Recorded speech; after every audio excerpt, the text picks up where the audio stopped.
चिड़िया की कहानी। गांव में एक घर था। उस घर की छत पर एक चिड़िया का घोंसला था।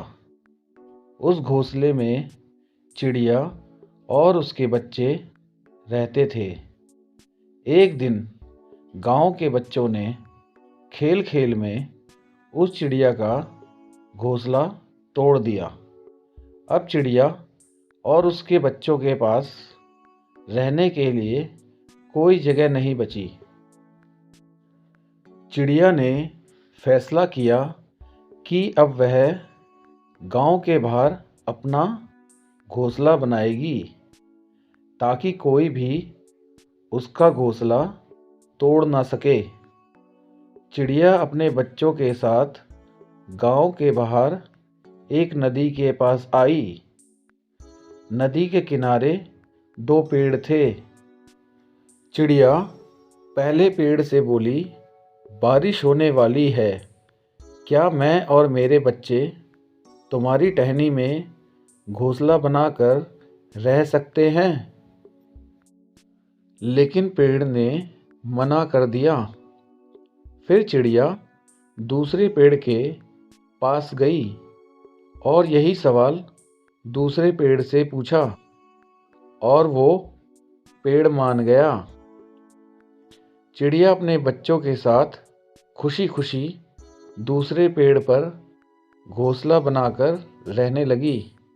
एक दिन इतनी बारिश हुई कि पहला पेड़ जड़ से उखड़कर पानी में बह गया। जब चिड़िया ने उस पेड़ को बहते हुए देखा तो कहा, जब मैंने और मेरे बच्चों ने तुमसे शरण मांगी तो तुमने मना कर दिया। अब देखो, तुम्हारे उसी रूखे बर्ताव की सज़ा तुम्हें मिली है। जिसका उत्तर पेड़ ने मुस्कुराते हुए दिया, मैं जानता था कि मेरी जड़ें कमज़ोर हैं और मैं इस बारिश में टिक नहीं पाऊंगा। मैं तुम्हारी और तुम्हारे बच्चों की जान खतरे में नहीं डालना चाहता था, इसलिए मना करने के लिए मुझे क्षमा कर दो। और यह बात सुनकर चिड़िया की आंखों में आंसू आ गए और उसे बहुत पछतावा हुआ। किसी के इनकार को उसकी कठोरता ना समझे। क्या पता उसके उसी इनकार से आपका भला हो।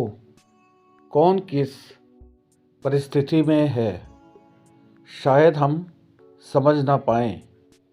इसीलिए किसी के चरित्र और शैली को उनके वर्तमान व्यवहार से ना तोलें।